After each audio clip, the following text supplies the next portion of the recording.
Kamis malam ya. Yang kemarin saya ikut di Medan. Rupanya ini dari Surabaya, Bali,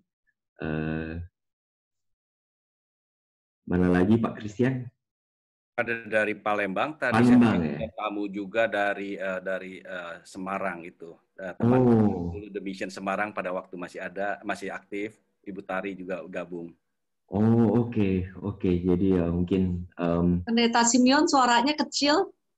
Oh, suaranya kecil ya. Sorry. Iya. Ini sudah lebih baik kah? Jauh kali tuh. Kurang dekat sepertinya. Kurang dekat. Oke. Saya Sumatera, Pak Kris. Dari Sumatera juga ya? Iya. Waduh, puji Tuhan. Dari beberapa tempat. Dari Bali ada, dari Surabaya, dari Bandung, Palembang, dari Semarang. Dari Karawaci juga ada. Karawaci. Iya. Iya. Ya, silakan Pak. Sebentar, saya mungkin mikrofon saya maksimalkan. Semoga suaranya lebih terdengar jelas sekarang, karena ini sudah maksimal. Lalu saya besar Pak kayaknya, jadi sember. Kurangin dikit. Ini apakah sudah lebih baik? Sember Pak, pecah suaranya. Mungkin terlalu besar. Mohon dites lagi Pak. Tes. Ya, ini baik. Ini baik ya, baik. Terima kasih. Jadi ada beberapa rekan juga di sini ya. Ada Pak Anton Katoba itu senior saya itu ya di kampus, kawan rekan sekamar saya pertama. Terima kasih, selamat pagi. Ya, beliau dosen juga di UK Petra, aktivis perkantas yang sangat jempolan ini.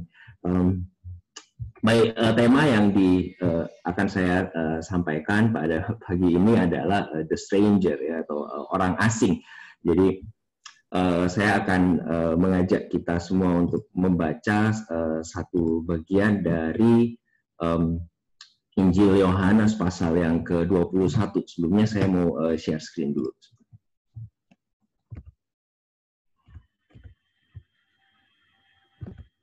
Oke, screen saya sudah masuk?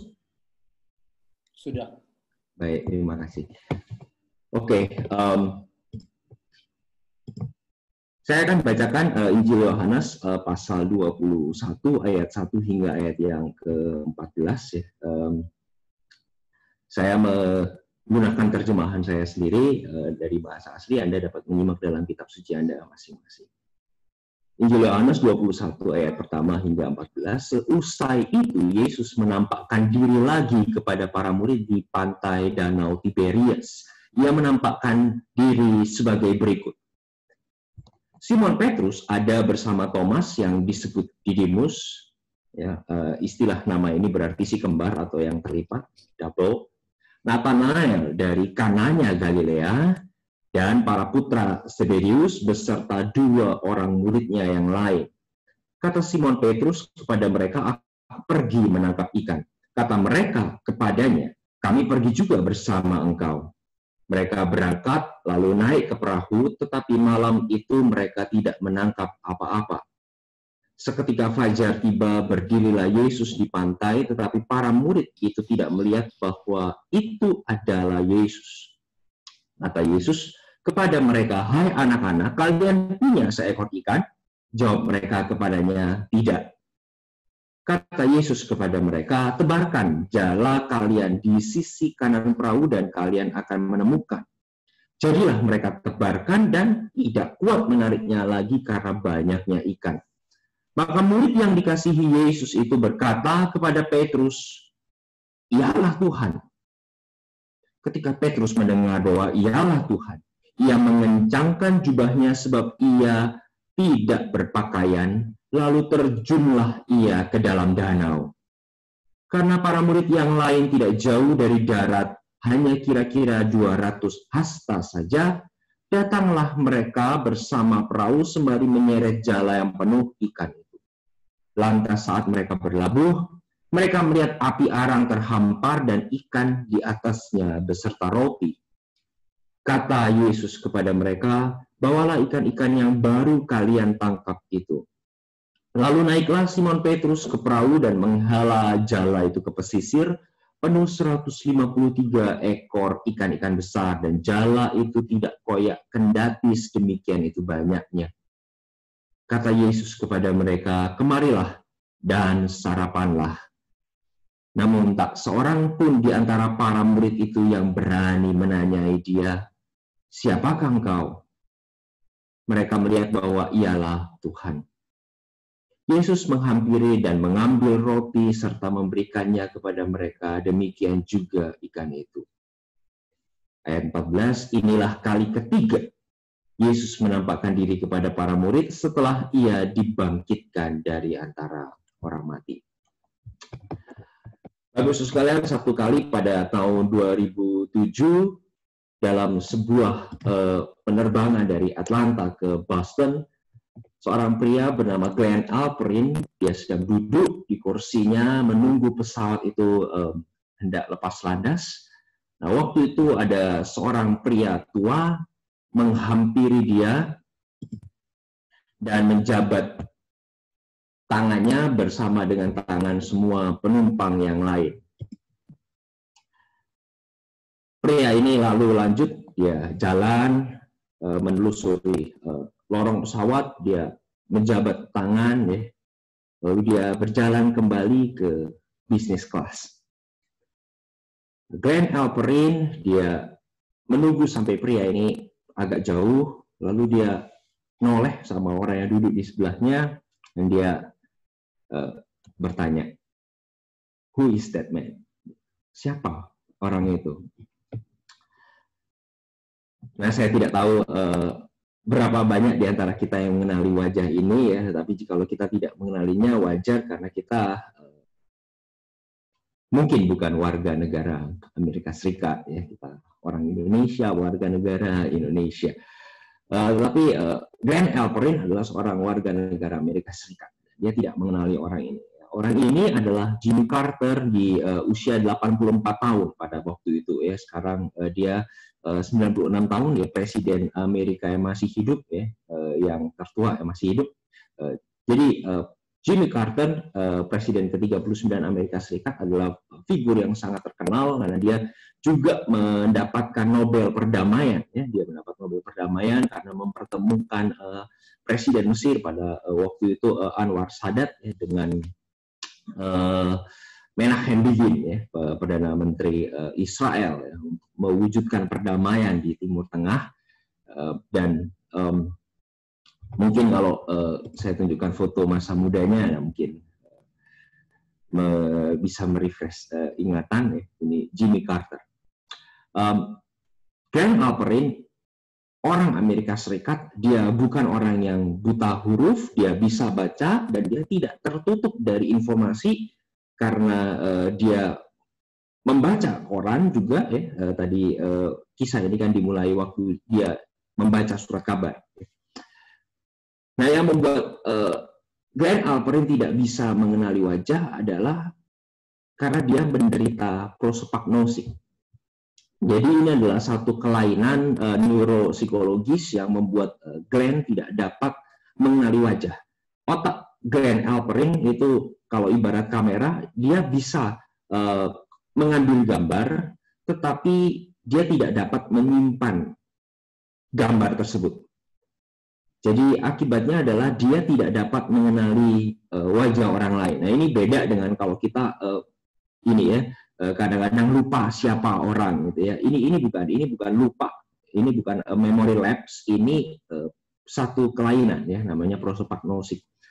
Jadi dia bukan cuma tidak dapat mengenali wajah orang lain, tapi dia juga tidak bahkan bisa mengenali wajahnya sendiri.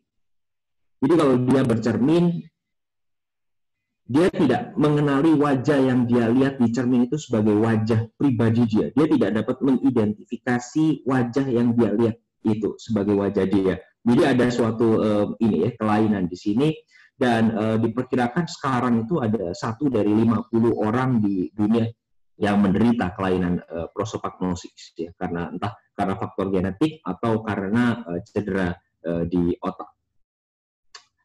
Tapi para murid Yesus, mereka bukan orang-orang prosopagnosik.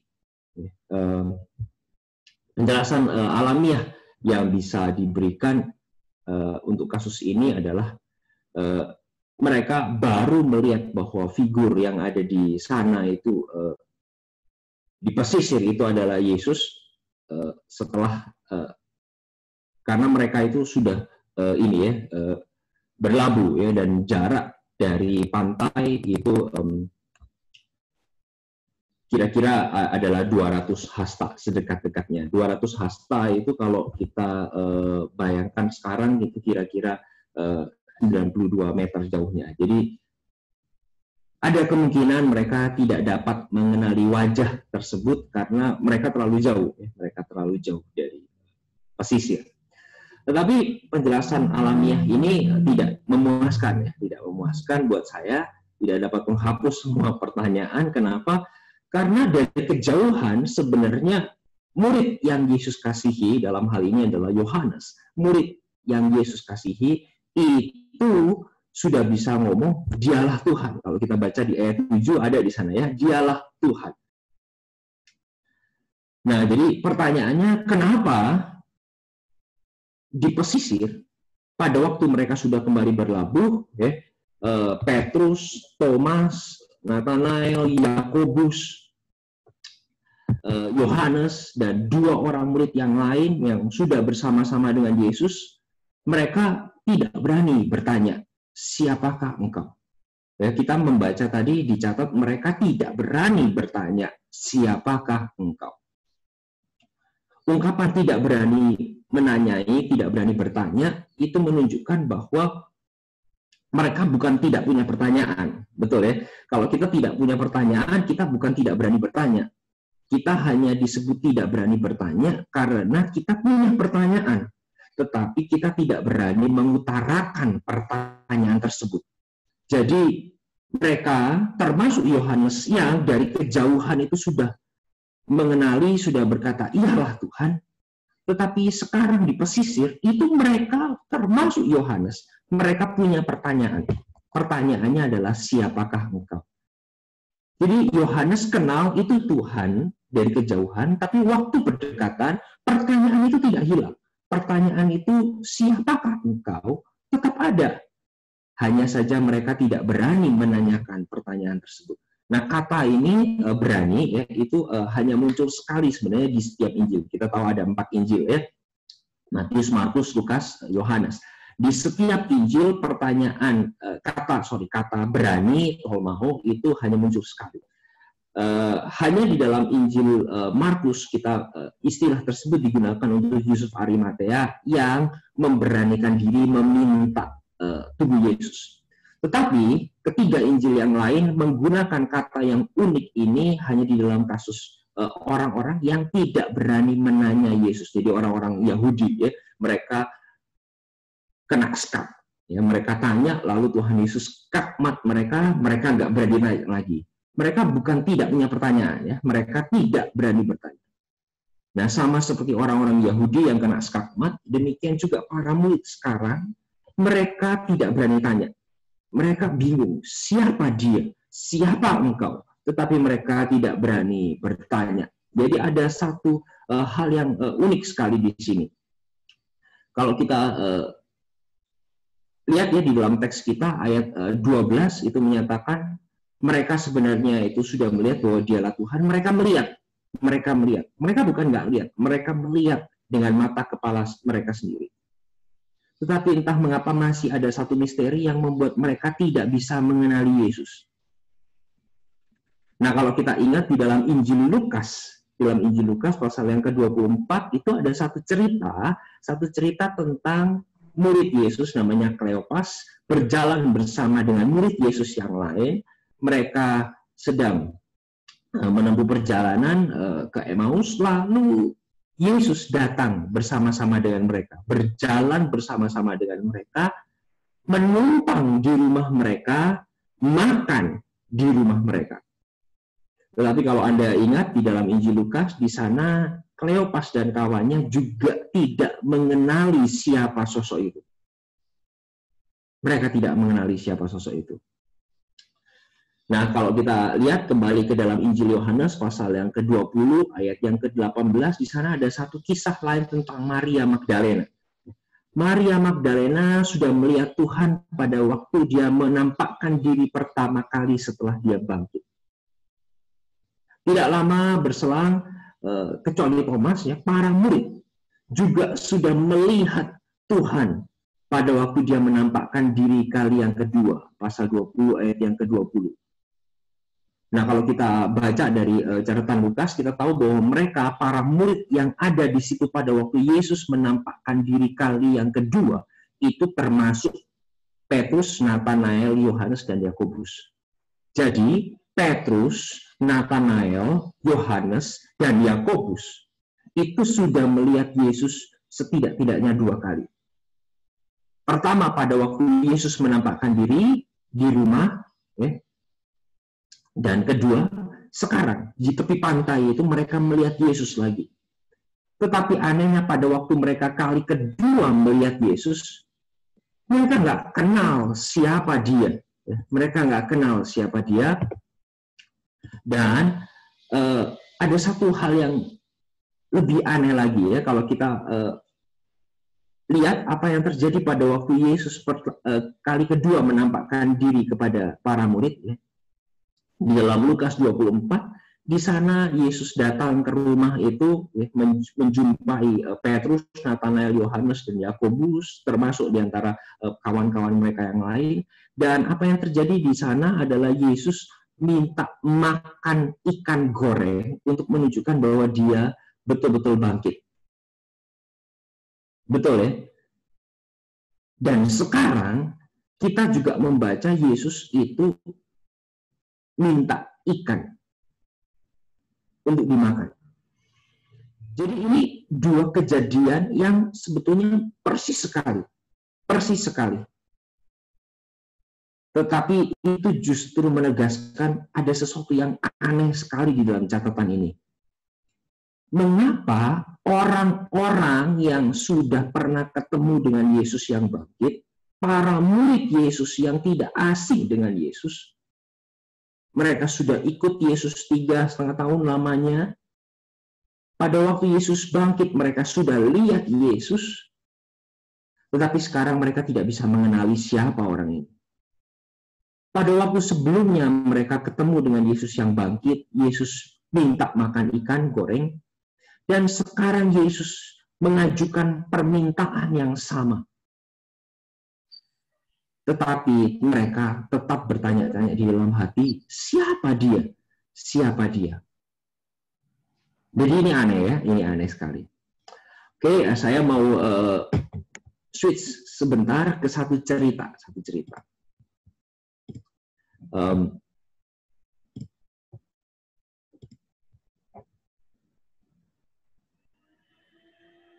Jadi tahun lalu, ya.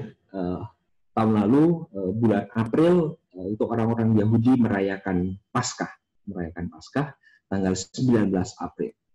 Pada hari terakhir rangkaian perayaan Paskah, ya, tanggal 27 April tahun lalu, jam 11 pagi ada 100 orang yang berkumpul di sinagoga, di tempat ibadah orang-orang Yahudi di Poway, di San Diego, di Amerika Serikat. Mereka berkumpul untuk berdoa. Dan pada waktu itu, tanggal 27 April, hari perayaan Paskah yang terakhir, ada seorang pemuda, dia membawa senapan semi-otomatis Armalite seri AR-15. Pemuda ini masuk ke dalam sinagoga tersebut, lalu dia bersumpah serapah, dan dia mengarahkan moncong senapan tersebut.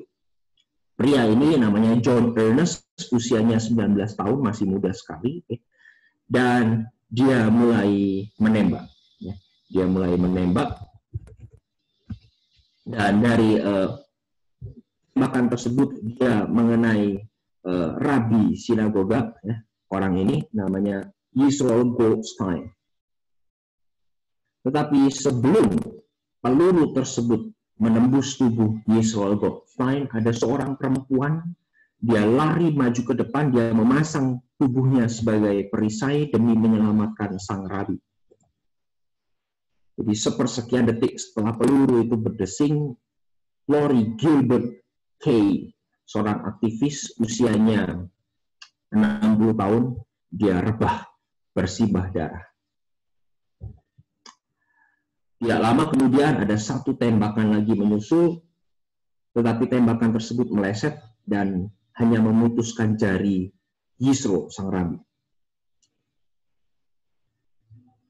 Pria ini, John Ernest, dia mengokang lagi senjatanya, siap menembakkan kali yang ketiga, tetapi Yisro beruntung karena senapan John tiba-tiba macet, lalu dia panik, dia melarikan diri. Seorang dokter buru-buru melesat maju, dia memberikan pertolongan gawat darurat. Tetapi pada waktu itu, Lori, perempuan ini sudah tidak lagi bernapas. Pikiran Howard Kay, dokter yang maju itu, penuh dengan urgensi. Dia adalah seorang dokter yang piawai, dia terlatih menangani shock, dia terlatih untuk bersikap profesional. Dia memikul tanggung jawab penuh memeriksa kondisi perempuan itu dengan seksama, memberikan pertolongan pertama jika memungkinkan. Tetapi perempuan itu sudah tidak tertolong lagi nyawanya. Nah, yang menarik adalah karena Dr. Howard Kay pada waktu itu dia tidak mengenali bahwa pahlawan yang menjadi korban Lori Gilbert Kay itu adalah istrinya sendiri. Istrinya sendiri. Tapi dia tidak kenali wajah itu. Kenapa? Karena dia mengalami apa yang disebut sebagai depersonalisasi.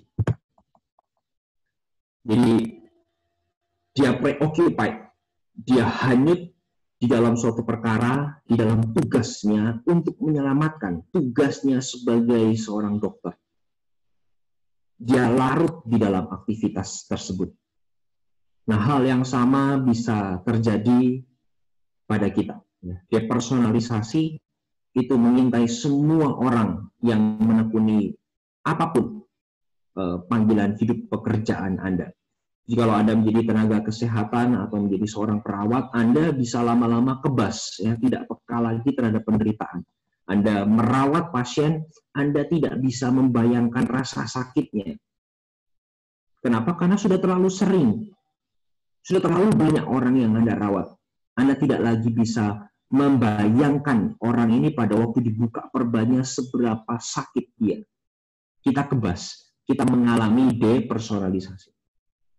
Jikalau Anda seorang musisi, Anda juga bisa mengalami depersonalisasi. Anda terlalu sering main piano, ya, Anda latihan terus, ya, main piano. Jadi pada waktu Anda punya waktu luang, apa yang Anda lakukan? Anda tidak main piano. Kenapa? Karena main piano itu menjadi suatu rutinitas yang menjenuhkan, yang membosankan. Anda mengalami depersonalisasi ketika Anda main piano.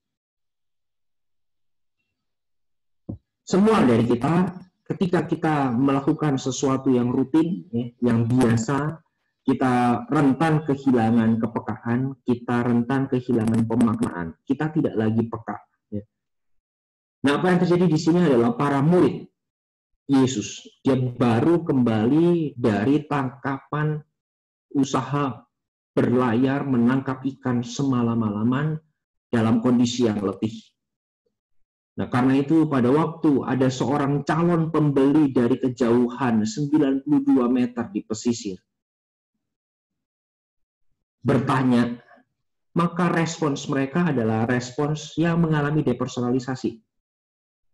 Mereka udah capek, mereka udah jenuh, mereka udah letih, mereka berlayar semalam-malaman tidak menangkap ikan. Jadi tidak heran mereka hanya merespon satu kata pendek pada waktu Tuhan Yesus bertanya, apakah kalian punya ikan? Jawaban apa yang diberikan oleh para murid? Hanya satu kata. Hanya satu kata. Tidak. Tidak ada basa-basi, tidak ada kata-kata yang panjang, tidak ada sapaan yang hangat, tidak ada. Mereka hanya menjawab, no, udah selesai. Tetapi sekarang di dalam kisah yang kita baca tadi, orang yang di tepi pantai itu, sang calon pembeli, dia menawarkan satu kiat jitu untuk memperoleh tangkapan besar, dan mereka harus memikirkan bagaimana membawa jala yang penuh sesak itu kembali ke pesisir. Bapak, Ibu, rekan-rekan sekalian, depersonalisasi bisa terjadi dalam kehidupan iman, di dalam kerohanian kita juga.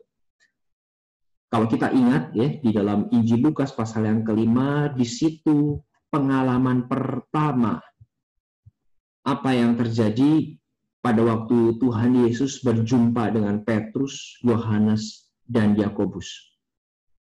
Yang terjadi di sana di dalam Injil Lukas pasal 5 adalah kisah yang sama. Tuhan Yesus memberikan arahan kepada mereka untuk menangkap ikan, dan mereka menangkap ikan 2 perahu penuh, padahal semalam-malaman mereka tidak menangkap apa-apa. Tetapi apa yang terjadi pada waktu mereka pertama kali dipanggil oleh Yesus? Apa yang terjadi pada waktu mereka pertama kali menyaksikan mujizat ini? Yang terjadi adalah Petrus tersungkur oleh karena dia takjub, dia takut, gemetar di hadapan Tuhan Yesus, dan dia berkata, "Pergilah daripadaku Tuhan, karena aku ini orang berdosa." Betul ya? Itu kali pertama Petrus berjumpa dengan Yesus. Kali pertama mereka menyaksikan Yesus melakukan mujizat. Mereka berkata, "Kami tidak layak, pergilah daripadaku." Tapi sekarang, kejadian yang sama. Yesus melakukan keajaiban yang sama. Mereka semalaman mencari ikan, tapi tidak mendapat ikan. Tuhan Yesus kasih kiat jitu, mereka dapat ikan begitu banyak.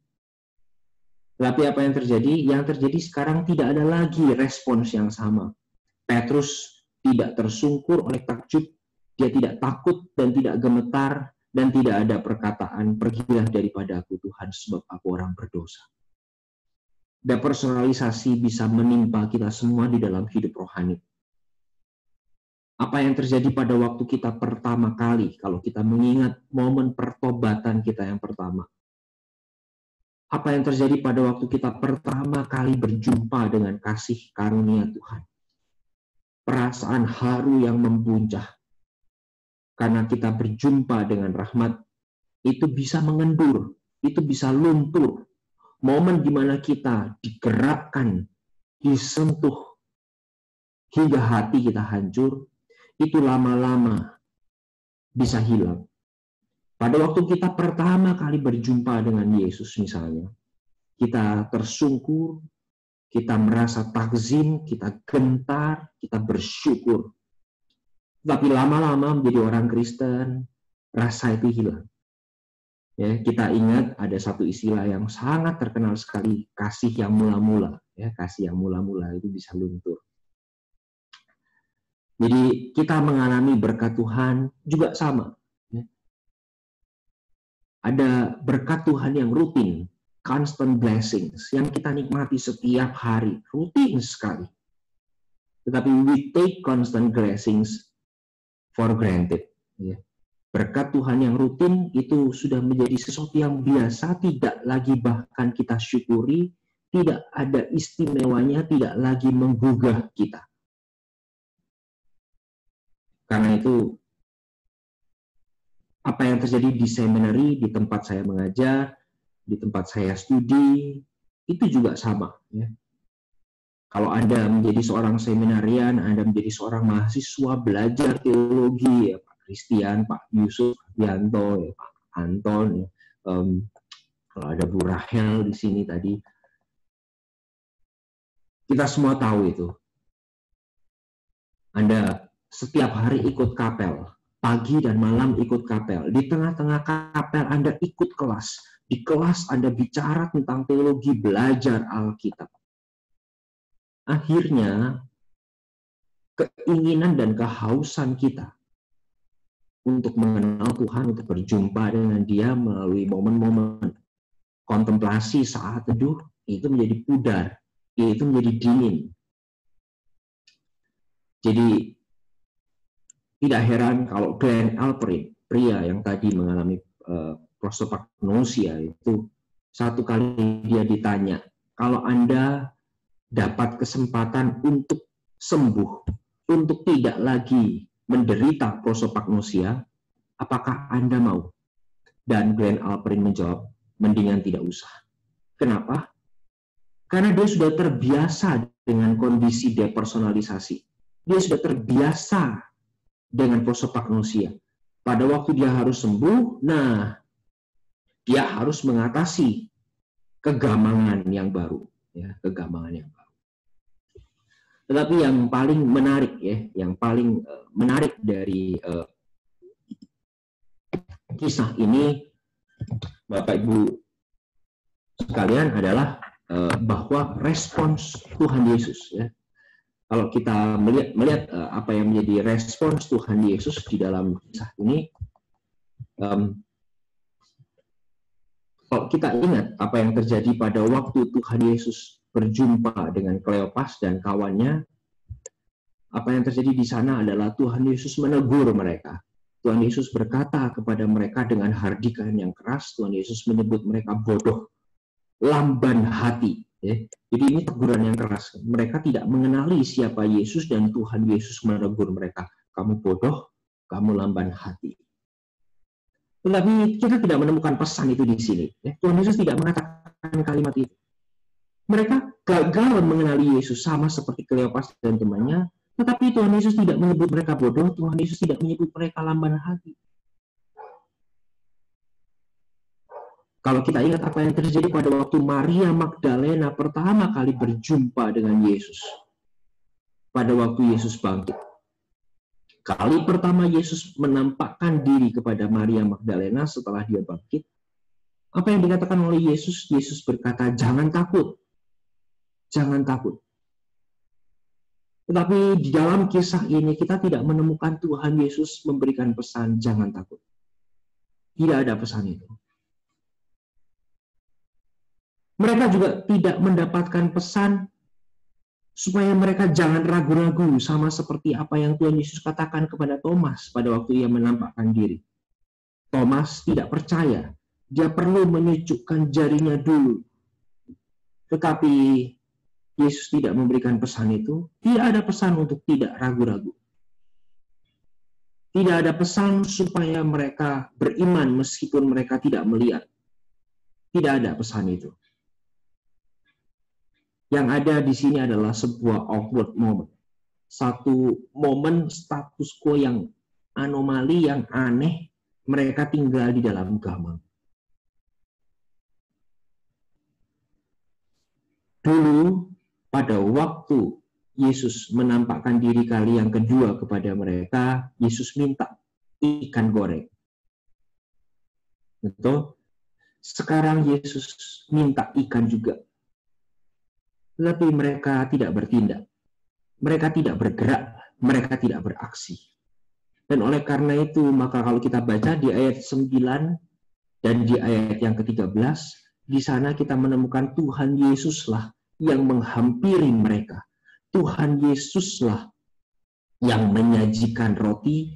Tuhan Yesuslah yang menyajikan ikan panggang. Sama seperti Petrus, mereka semua diminta untuk membawa ikan.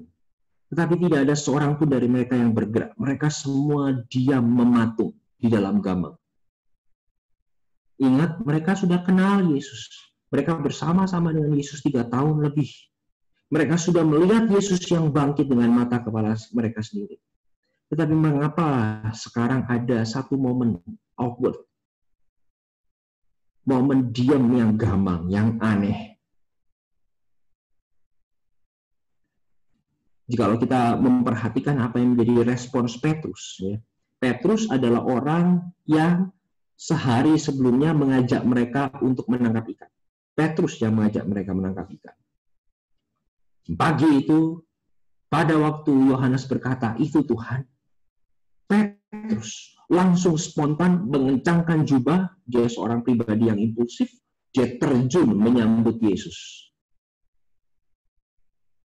Sekarang Petrus ingin lebih dulu berjumpa dengan Yesus. Kenapa? Karena sebelumnya, kalau kita baca ya pasal 20 ayat yang keempat, Di sana Yohanes, murid yang Yesus kasihi itu duluan, lari lebih cepat daripada Petrus ketemu Yesus pertama. Dan sekarang pada waktu Yohanes, saingan Petrus ini ngomong, itu Tuhan, Petrus nggak mau kalah. Petrus duluan. Sebelumnya kamu boleh duluan Yohanes, tetapi sekarang saya yang duluan. Saya yang pertama. Makanya dia cebur, dia berenang, dia menyongsong Yesus di tepian. Tetapi ada yang aneh, ya, ada yang aneh. Yang aneh adalah karena pada waktu Petrus sampai di pesisir, dia nggak ngapa-ngapain. Dia cuma kepingin jadi yang pertama. Kalau sebelumnya dia kalah, sekarang dia mau jadi yang pertama. Tetapi setelah dia jadi yang pertama, apa yang dilakukan? Dia nggak ngapa-ngapain. Tidak ada satu patah kata pun, tidak ada sebaris catatan yang disaksikan di sini mengikuti reaksi dramatis Petrus yang menceburkan diri untuk pertama kali menyongsong Yesus. Petrus nggak ngomong apapun. Seolah-olah ada sesuatu yang membuat kerongkongannya tersekat. Dia adalah pribadi yang asertif, pribadi yang dominan, pribadi yang suka ngomong yang pertama kali. Tetapi sekarang dia berenang 92 meter,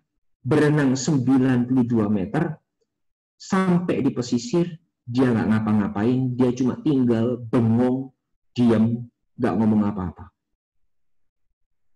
Mengapa? Mengapa Petrus menjadi seperti ini?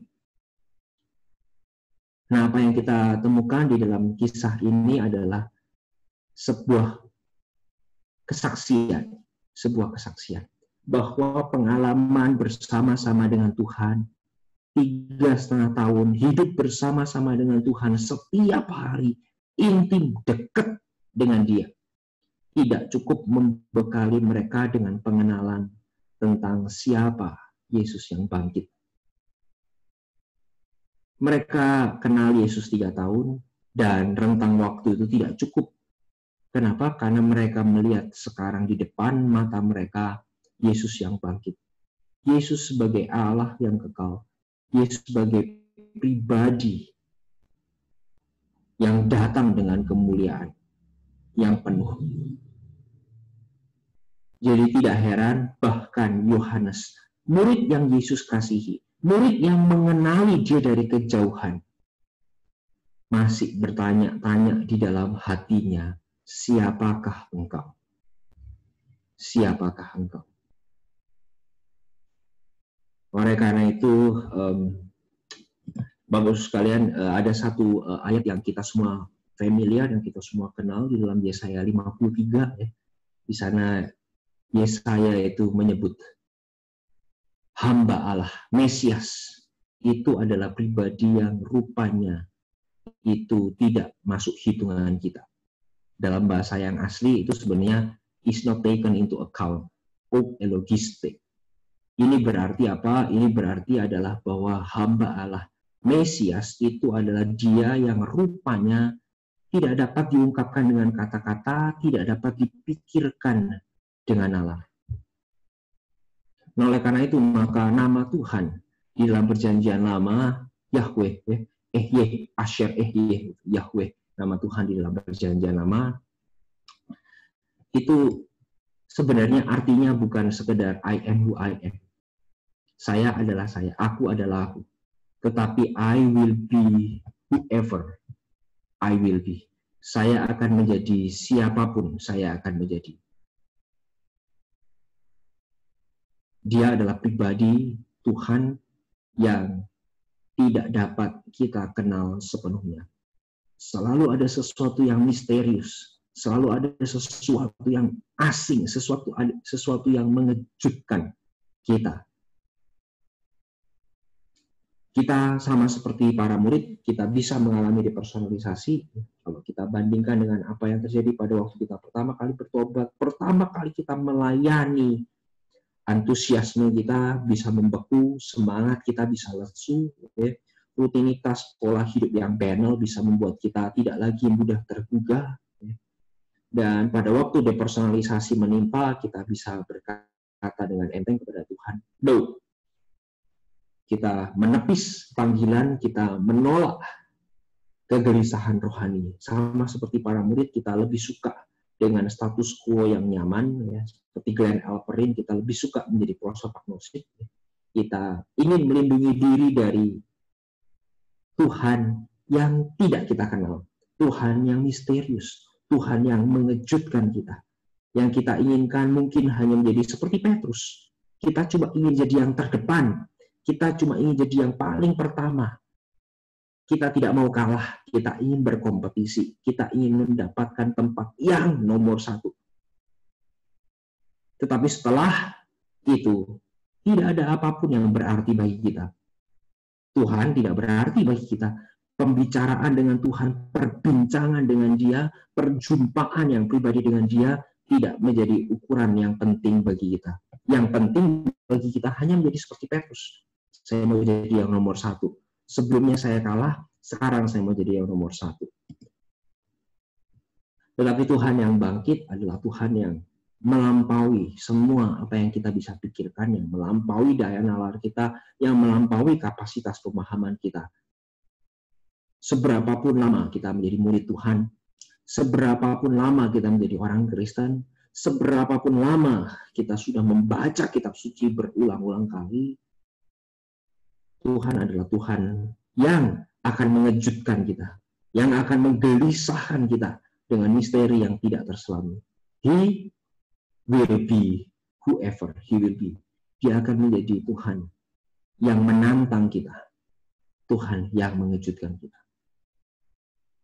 Sampai di sini sharing yang saya ingin bagikan. Saya kembalikan kepada Pak Christian untuk rekan-rekan mungkin apabila ada pertanyaan.